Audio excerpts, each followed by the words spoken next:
제 마지막 설교입니다. 이제 강도사로서 마지막 설교고 내일부터는 목사가 됩니다. 참 부담이 됩니다. 이 부담감에 대하여서는 제가 주일 설교 때 함께 나누고자 하고요. 오늘은 계속해서 삼손에 대한 이야기를 함께 알아보고자 합니다. 지난 시간 우리는 하나님께서 직접 나타나셔서 마노아와 그의 아내에게 사사가 태어날 것이다 라고 말씀하시는 장면을 함께 알아보았습니다. 13장 5절 말씀이었는데요, 제가 읽어드리도록 하겠습니다. 제가 읽어드리겠습니다. 보라, 내가 임신하여 아들을 낳으리니 그의 머리 위에 삭도를 대지 말라. 이 아이는 태에서 나옴으로부터 하나님께 바쳐진 나시림이 됨이라. 그가 블레셋 사람의 손에서 이스라엘을 구원하기 시작하리라 하시니. 아멘. 네, 하나님께서 마노아와 그의 아내에게 나타나셔서 이제 너가 아들을 낳을 것인데 그 아들은 사사로 불러진 아들이다. 그 아들이 이스라엘을 구원할 것이다 라고 말씀을 하였습니다. 이 말을 들은 이스라엘 백성들은 어떤 생각이었을까요? 굉장히 기대가 되지 않았을까요? 이 정도의 사사가 등장한다는 것입니다. 지금까지 우리가 살펴본 모든 사사들은 하나님께서 사사가 태어날 것이다 라고 말씀하신 적은 단 한 번도 없었고요. 대부분은 태어난 이후에 하나님께서 나중에 불러서 사사로 세운 사람들이었습니다. 그런데 삼손이라는 사람은 태어나기 전부터 하나님께서 이 아이는 사사야, 이 아이가 이스라엘을 구원할 것이야 라고 말씀을 하고 있는 것이죠. 그러니까 이스라엘 백성들의 마음에는 이 삼손이 우리 이스라엘을 모든 이방 민족으로부터 구원해 주겠다, 정말 괜찮은 사사, 멋진 사사가, 훌륭한 사사가 나타난 것이다 라는 기대감이 있었을 것입니다. 그런데 그런 사람들의 기대처럼 삼손이 괜찮은 사사였을까요? 우리가 다 알듯이 삼손은 그렇게 괜찮은 사사가 아니었습니다. 오히려 최악의 사사였던 것 같아요. 14장 1절과 2절에 보면은요, 삼손이 가장 먼저 등장해서 하는 말이 어떤 말인지에 대해서 알아볼 수 있는데요, 우리 한번 14장 1절에서 2절 말씀은 함께 읽어보도록 하겠습니다. 함께 읽겠습니다. 시작.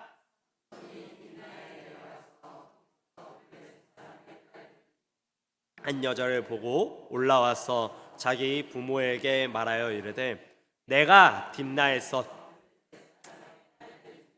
한 여자를 보았사오니 이제 그를 맞이하여 내 아내로 삼게 하소서. 아멘. 네. 그 대단한 사사, 많은 사람들의 기대를 갖고 태어난 사사가 가장 먼저 하는 말이 무엇이었나요? 내가 한 여자를 보았는데요, 그녀랑 나는 결혼하고 싶어요 라고 말을 합니다. 이스라엘 백성들의 기대에는 삼손이 이제 나이가 들어서 성장하면은 이스라엘을 어떻게 저 블레셋 사람들로부터 구원할 것인지 말을 해주던가, 우리나라는 이러면 안 됩니다, 우리가 함께 뭉쳐서 저 블레셋과 싸워야 합니다, 이런 식의 말을 했을 것을 기대했을 것입니다. 그런데 삼손의 행동은 매우 기가 찬 행동을 합니다. 가장 먼저 한다고 하는 말이, 내가 여자 한 명을 봤는데요, 그녀를 내 아내로 삼고 싶습니다 라는 뚱딴지 같은 말을 하고 있습니다. 심지어 그 여자가 블레셋 사람이거든요. 그러니까 이스라엘 백성들의 입장에서는 정말 속이 터지는 것입니다. 이제 좀 괜찮은 사사가 등장하는 건가? 라는 기대를 했었는데, 그런 기대와는 다르게 이상한 사사, 진짜 사사 같지도 않은 사사가 등장을 하고 있는 것이죠. 여기서 재밌는 게요, 이 삼손이 여자를 본 장소가 1절에 보면은 딥나라고 말을 하고 있거든요. 딥나가 어디냐면은요, 여호수아 19장 40절에서부터 이제 가나안 땅을 이스라엘 지파들에게 분배하는 모습이 나오는데, 그러면서 43절에 보면은 단 지파의 땅이라는 것을 우리는 확인할 수 있습니다. 그러니까 이 딥나라는 땅은요, 이스라엘의 땅이었습니다. 하나님께서 이스라엘 백성들에게 준 땅이 바로 이 딥나라는 땅이었어요. 그런데 그 이스라엘 땅에 지금 블레셋 사람들이 살고 있는 것입니다. 이게 지금 무슨 말이냐면요, 이제는 이스라엘 백성들하고 블레셋 백성들하고 서로 동화되어서 서로가 서로의 구별 없이 너나 나나 우리는 모두 한 사람 한 민족이야 라는 생각으로 살아가고 있다는 것이죠. 그냥 이스라엘 땅에 블레셋 사람들이 함께 살아가고 있는 그런 시대가 되어버린 것입니다. 이런 시대적인 상황 속에서 이미 블레셋이 이스라엘과 구별되지 않는 시대 속에서 하나님께서 태어나기 전부터 사사로 부는 이 삼손이라는 사람이 처음 하는 말은 이스라엘 백성들에게 굉장히 실망감이 가득한 말이었을 것입니다. 어떻게 하면 저 블레셋을 내쫓을까? 어떻게 하면 블레셋으로부터 이스라엘을 구원할 수 있을까 고민하는 게 아니라 나는 블레셋 여자랑 결혼하고 싶어요 라고 말을 하고 있는 것이죠. 이 말을 듣고 마노아와 그의 아내는 이렇게 말을 합니다. 14장 3절 말씀인데요, 어떻게 말씀하는지 우리 함께 읽어보도록 하겠습니다. 함께 읽겠습니다. 시작. 그의 부모가 그에게 이르되 내 형제들의 딸들 중에나 여자가 없어서 내가 할례 받지 아니한 블레셋 사람에게서 아내를 맞으려 하느냐 하니 삼손이 그의 아버지에게 이르되 내가 그 여자를 좋아하니 나를 그 여자를 데려오소서 하니라. 아멘. 이 말은 단순하게 너는 왜 민족도 다른 여자랑 결혼하려고 하느냐 라는 의미가 아닙니다. 너는 왜 신앙도 없는 여자랑 결혼하려고 하느냐, 왜 믿지도 않는 사람이랑 너가 결혼하겠다고 말을 하고 있는 거냐라는 의미인 것이죠. 그런데 이 질문에 삼손의 대답은 너무나도 가관입니다. 뭐라고 말을 하냐면요, 내가 그 여자가 좋으니깐요 라고 말을 합니다. 내가 그 여자가 너무 좋으니깐요. 그러니까 그 여자를 나를 위해서 데려오세요 라고 말을 하고 있는 것이죠. 생각을 한번 해봅시다. 마노아와 그의 아내 입장에서는 하나님의 사자가 나타나셔서 자신들에게 말을 해줬잖아요. 너희가 이제 아들을 낳을 것인데 그 아들이 이스라엘을 구원할 사람이다 라고 말을 해줬었습니다. 그러니까 이 부모의 입장에서는 얼마나 이 아들을 잘 키우기 위해서 노력을 했겠습니까? 하나님의 말씀을 잘 지켜서 나실인으로서 정말로 구별된 삶을 살아가게 하기 위해서 엄청 열심히 노력을 했을 텐데, 아들이란 작자는 자기 나라를 구원할 생각은 전혀 하지도 않고 블레셋 사람이랑 결혼을 하겠대요. 그러니까 이제 부모의 입장에서도 속이 터지는 것이죠. 아니다, 너는 신앙이 있는 여자랑 결혼을 해야 된다. 왜 신앙이 없는 여자랑 결혼을 하려고 하느냐 라고 결혼을 하지 말라고 말립니다. 그럼 이제 부모 입장에서는 어떤 말이 듣고 싶겠어요? 아, 네, 그러면 제가 그 사람과 결혼하지 않겠습니다 라는 말이 듣고 싶겠죠. 차마 그런 말이 아니라면은 어머니 아버지, 제가 이 여자랑 결혼해서 이 여자를 전도하면은 이 여자가 블레셋 사람들에게 복음을 전하지 않겠습니까? 그러면 이제 블레셋도 복음이 들어가고 그럼 우리도 구원받고 저 사람도 구원받고 좋은 것 아니겠습니까? 이런 이야기를 듣고 싶었을 텐데 그런 말을 하지 않습니다. 아주 단순하게 그냥 말을 해요. 그 여자가 좋으니까요 라고 이야기를 하고 있습니다. 내가 그 여자를 좋아하니까 그 여자를 데려오세요. 그 여자와 결혼하겠습니다 라고 떼를 쓰고 있는 거죠. 이거를 원문으로 보면 너무나도 재미있거든요. 이 내가 그 여자를 좋아하오니 라는 말을 원문으로 보면은 뭐라고 해석할 수 있냐면요, 그녀는 내 눈에 옳습니다 라고 말을 하고 있습니다. 저 여자는 내 눈에 바릅니다. 저 여자는 내 눈에 옳습니다. 만족스럽습니다 라고 말을 하고 있는 것이죠. 여기에 히브리어 아샤르라는 단어를 사용하는데 사사기 21장 25절에 똑같은 말이 반복되는 것을 알 수 있습니다. 사사기 21장 25절에 뭐라고 말을 하고 있는지 우리 한번 함께 읽어보도록 하겠습니다. 함께 읽겠습니다. 시작.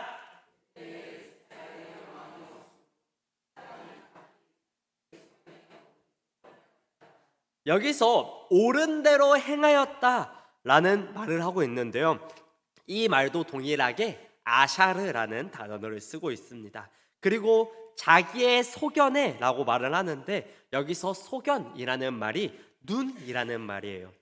사사기의 저자는요, 똑같은 말을 삼손의 입을 통해서 말하게 하고 사사기의 맨 마지막에 당시의 시대를 말하면서 이야기를 하고 있는 것입니다. 그러니까 여기서 생각해 볼 수 있는 게 무엇이냐면요, 이 삼손의 이야기가 있잖아요. 이 삼손의 이야기를 통해서 하나님께서 하시고자 하시는 말씀은 삼손이 이스라엘 전체를 대표하고 있다는 것입니다. 이스라엘이 얼마나 타락했고 얼마나 망가졌는지, 그들이 얼마나 하나님 앞에서 엉망진창인 삶을 살았는지를 삼손을 통해서 이스라엘 백성들에게 보여주고 싶었던 것입니다. 이스라엘은 자기 멋대로 살았습니다. 그들은 무엇이 옳고 무엇이 그른지 분별할 생각을 하지도 않았어요.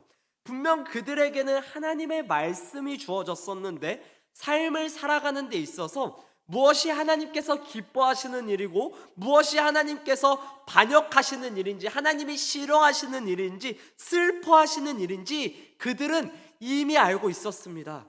그런데 그들의 삶은 어떠한 삶을 살아가는 거죠? 말씀이라는 규범대로 살아가는 것이 아니라 자기가 원하는 대로, 자기 눈에 좋은 대로, 자기의 욕망이 이끄는 대로 살아갑니다. 삼손이랑 똑같은 삶을 살아가는 것이죠. 삼손이 나실인이기 때문에 세상의 사람들과는 구별된 삶을 살아야 했듯이 포도주와 독주를 마시지 말고 부정한 것도 먹지 말아야 하며 삭도를 머리에 대지 말아야 했듯이 이스라엘 백성들 역시 하나님께서 주신 율법에 따라서 그 율법에 순종함으로써 세상 속에서 거룩하게 살아가야만 했습니다. 그런데 어떻게 살아가는 것입니까? 나실인이었던 삼손은 이방 여인에게 눈을 돌립니다. 하나님의 뜻대로 살아가는 것이 아니라, 사람들과는 구별된 삶을 살아가는 것이 아니라 자기 마음대로 살아가요. 이스라엘도 마찬가지입니다. 그들은 하나님이라는 신랑을 두고서는 다른 이방 신들에게 끌립니다. 남편이신 하나님을 따라서 하나님을 사랑하면서 살아가는 게 아니라 계속해서 간음을 행하는 것이죠. 계속해서 우상을 숭배합니다. 이런 점에서 이스라엘과 삼손은 매우 비슷합니다. 특별히 이 사사기의 내용이 계속해서 반복된다고 말씀을 드렸었는데요, 이스라엘 백성들이 죄를 저지르면 하나님의 말씀에 불순종하고 하나님을 멀리 떠나서 하나님과 동시에 다른 이방 신들을 섬기기 시작하면 그러면 이제 하나님께서는 이스라엘 백성들을 징계하십니다. 그들이 다시 하나님만을 바라볼 수 있게끔 하시기 위하여서 하나님과 교제하며 하나님 한 분만으로 만족한 삶을 살아가게 하시기 위해서 다른 나라를 사용하셔서 이스라엘을 정복하시는 거죠. 그럼 이제 이스라엘 백성들은 하나님께 죽겠다고 살려달라고 울면서 기도를 하고 하나님께서는 그 기도를 들으시고 그들의 회개를 보시면서 사사를 이스라엘에 보내셔서 이스라엘 백성들을 구원해 주십니다. 이 내용이 계속해서 반복되는 게 사사기의 내용인데, 이 삼손이 이스라엘의 가장 마지막 사사거든요. 이 마지막 사사 때 어떤 시대를 살아가는지 아십니까? 사사기의 패턴과 동일하게 이스라엘 백성들이 죄를 저지릅니다. 그리고 이제 블레셋이 이 이스라엘을 지배를 하죠. 그럼 이제 뭐가 나와야 정상이죠? 하나님께 회개가 나와야 정상입니다. 울면서 불면서 하나님을 찾고 하나님께 부르짖어야 정상인데, 그런데 이제는 그러지도 않는 거죠. 그냥 이제는 이스라엘은 블레셋의 속국으로 살아갑니다. 이스라엘 땅에 블레셋 사람들이 살든지 말든지 그것과는 별로 신경도 안 쓰고요. 내가 이제 저 블레셋으로부터 구원을 받아야 한다라는 생각도 가지지 않은 채 그냥 이제는 이 블레셋이라는 나라로부터 자유로워지기는 좀 힘들 것 같으니까 또 같이 살아가다 보니까 얘네들이 좀 착한 것 같기도 하고 얘네들의 문화가 참 재밌기도 하니까 그들의 신도 이야기를 들어보니까 좀 괜찮은 것 같으니까 이제는 그들이랑 같이 동화되어서 살아가는 것이죠. 하나님의 백성으로 살아가기 위해서는 뭐는 해야 되고 뭐는 하지 말아야 하는 게 너무나도 많은데 블레셋의 백성으로 살아가는 거는 그런 게 없으니까 내 마음대로 내 눈에 보기 좋은 대로 내 뜻대로 내가 하고 싶은 대로 살아도 뭐라 할 사람이 없으니까 그러니까 이제 이스라엘 백성들은 그들의 지배 아래서 살기로 합니다. 그들과 동화되어서 살아가기로 해요. 보세요. 이건 우리도 너무나도 마찬가지인 것 같습니다. 우리가 신앙생활을 하다 보면 참 많은 유혹과 시험이 찾아옵니다. 우리의 죄성과 연약함 때문에 우리는 늘 고통을 받습니다. 매일매일 우리의 죄성과 싸워야 하고 그럼에도 불구하고 넘어지는 나의 모습을 보면서 우리는 늘 신음합니다. 그러니까 하나님께 기도하는 거죠. 하나님 저를 살려주세요. 하나님께서 나를 구원해 주세요. 이 죄에서 내가 싸워 이길 수 있도록 주님께서 나와 동행해 주세요. 나를 변화시켜 주세요. 내가 그리스도인으로서 합당하게 살아가게 나를 인도해 주세요. 이런 식으로 우리는 기도를 합니다. 이건 참 좋은 신앙이죠. 죄와 싸우려고 하고 하나님의 자녀로 살아가기 위해서 하나님의 은혜를 구하면서 살아가는 거잖아요. 참 좋은 신앙입니다. 그런데 이렇게 살아가다가 어떻게 변하는지 아십니까? 이제는 세상의 일이 너무나도 많아졌습니다. 세상을 살아가는 게 바빠졌어요. 일도 많고 약속도 많고 하나님을 예배해야 되는데 내 몸이 피곤해지는 거죠. 그러니까 예배도 종종 빠지기 시작합니다. 기도하는 시간도 점점 줄어들기 시작하고 하나님을 만나고 하나님을 찬양하는 시간도 점점 줄어들다가 갑자기 내 삶에 문제가 생기는 거죠. 어떤 문제로 인해서 고통을 받고 신음을 합니다. 그때가 되어서야 이제 정신을 차리고 하나님께 기도하는 거죠. 하나님 살려주세요. 이 문제를 해결해 주실 분은 오직 주님뿐이십니다. 나의 죄를 주님께 회개하오니 주님 나를 용서해 주시고 나를 구원해 주세요 라고 기도를 하는 것이죠. 이거는 사실 안 좋은 거잖아요. 하나님을 자기가 필요할 때만 찾고 이용하려고 하는 신앙 아닙니까?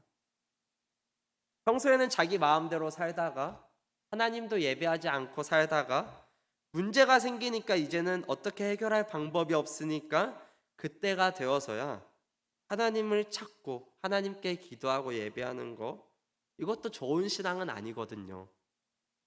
그런데 더 심해지는 거죠. 이제는 그것조차 하지 않는 것입니다. 문제가 있어도 어려움이 있어도 하나님을 찾지도 않는 거예요. 이제는 하나님을 이용하려고 하지도 않는 것입니다. 이제는 죄를 좋아하고 죄와 사랑에 빠져버린 것이죠. 하나님은 보이지도 않고 죄에 빠져서 세상 속에서 살아가는 것입니다. 이제는 죄와 동화되어서 살아가는 거죠. 이런 죄와 동화된 사람을 하나님은 어떻게 구원하실까요?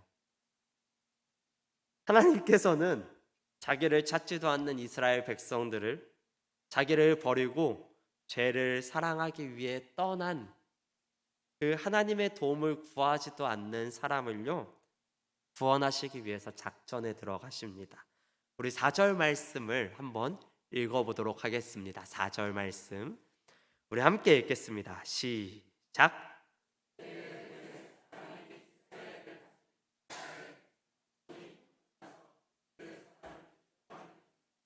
그의 부모는 이 일이 여호와께로부터 나온 것인 줄을 알지 못. 아멘. 여기 오역이 하나 있는데요. 저기 파란색으로 쳐진 삼손이 틈을 타서라고 말을 하고 있는데 원어로 보면 삼손이라는 말은 나오지 않습니다. 그가 틈을 타서 블레셋 사람들을 치려함이었으나 라고 되어 있어요. 여기서 그는 삼손을 가리킨다는 것보다는 오히려 하나님을 가리키는 것이 더 문법적으로 맞습니다. 그러니까 이거는 삼손이 내가 이스라엘을 구원하기 위해서 블레셋 여자와 결혼해서 블레셋을 무찌를 거야 라는 계획을 세운 것이 아니라 하나님께서 블레셋 사람들을 치시기 위해서 이런 일을 계획하셨다는 것이죠. 정리하면 이게 무슨 상황이냐면요, 삼손은 나라를 구하겠다 이런 생각은 전혀 없었습니다. 그냥 블레셋 여자가 이뻐서 그 여자랑 결혼해야지 라고 신이 났던 것이었 뿐입니다. 왜 신앙이 없는 여자랑 결혼하냐 라는 부모님의 질문에도 내가 그 여자가 좋으니까요 라고 말을 하면서 그냥 자기 마음대로 살아갈 뿐이었습니다. 그런데 하나님께서는 그 삼손의 악을 사용하셔서 블레셋 사람을 치려고 하셨던 것이죠.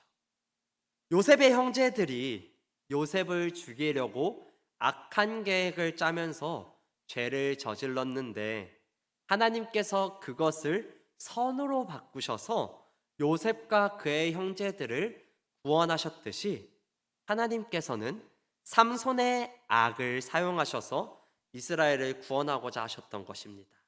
그래서 하나님의 작전을 짜고 계셨던 것이죠. 여기에 우리의 소망이 있습니다. 우리는 너무나도 부족한 사람들이잖아요. 그래서 매일매일 하나님이 없이는 살아갈 수 없는 자들입니다. 종종 우리는 세상을 살아가는 것이 지치고 힘들어서 직장에서 가정에서 다양한 어려움이 있어서 하나님을 예배하지 못할 때도 있습니다. 그렇게 오랜 기간 하나님을 멀리 떠났다가 문제가 있으면은 하나님을 다시 찾는 거죠. 그때가 되어서야 눈물을 흘리면서 하나님 앞에 돌아옵니다. 그러다가 시간이 지나면은 이제는 하나님 앞에 돌아오지도 않는 거죠. 이제는 죄가 죄인지도 모르고 자기의 마음대로 자기의 눈에 좋은 대로 하나님이 기준이 아니라 내가 기준으로 살아갑니다. 그렇게 우리는 죄와 점점 동화되어 갑니다. 죄가 죄인지도 모른 채 매일매일 수다한 죄를 짓고 살아갑니다. 하지만 죄와 동화된 우리를 구원하시기 위해서 창세전부터 우리를 향해 구원 계획을 세우고 계신 분이 계십니다. 그리고 지금도 죄와 동화된 우리를 구원하시기 위하여서 계획을 세우고 계신 분이 계세요. 에베소서 1장 4절에서 5절의 말씀을 보면 이렇게 이야기를 하고 있는데요. 곧 창세전에 그리스도 안에서 우리를 택하사 우리로 사랑 안에서 그 앞에 거룩하고 흠이 없게 하시려고 그 기쁘신 뜻대로 우리를 예정하사 예수 그리스도로 말미암아 자기의 아들들이 되게 하셨습니다. 아멘. 우리는 죄와 동화되어 살아가지만 우리는 하나님을 더 이상 찾지도 않고 하나님을 이용하고자 할 때만 찾는 부족하고 흠이 많은 자들이지만 우리를 너무나도 사랑하셔서 우리를 거룩하고 흠이 없게 하시기 위해서 세상과 구별되게 살아가게 하시기 위해서 창세전부터 계획을 세우시고 우리를 위해 이 땅에 오신 분이 계십니다.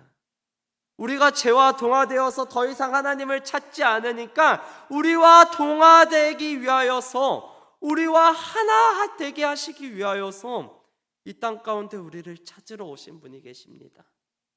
예수 그리스도요. 그분은 죄와 동화되어 살아가다 죽을 운명에 처한 우리를 너무나도 사랑하셔서 우리를 위해 십자가에 못 박혀 돌아가십니다. 우리의 죄를 대신하셔서 그의 피로 우리가 죄사함을 입게 하여 주셨어요. 그래서 더 이상 우리는 죄와 동화되어 살아가다 죽는 그러한 삶이 아니라 그리스도와 동화되어 죄의 노예에서 벗어나 순종의 종으로 살아가게 하십니다. 죄의 삭은 사망이지만 그리스도 안에 있는 우리는, 그리스도와 동화된 우리에게는 영생의 소망이 있습니다. 그렇기 때문에 사랑하는 성도 여러분, 혹 이 가운데에 필요할 때만 하나님을 찾는 분이 계십니까? 아니면 이제 신앙이 점점 메말라서 필요할 때도 하나님을 찾지 않고 계신 분이 계신가요? 참, 이 설교를 쓰면서 우리 청년들이 너무나도 생각이 났는데요. 이제는 그들의 삶에서 하나님을 이용하려고 하지도 않는 그들의 모습을 보면서 너무나도 가슴이 아프더라고요. 이제는 죄가 너무 좋아서 죄와 사랑에 빠져서 악을 매일마다 저지르고 다니는 청년들이 너무나도 기억이 나더라고요. 그런데 우리가 소망을 가질 것은요, 우리는 그러한 삶을 살아가지만, 그러한 죄와 동화되어서 살아가고 있지만, 지금도 우리의 삶에서 우리를 구원하시기 위한 선한 계획을 세우시고 나를 가장 선한 길로 인도하시는 분이 계십니다.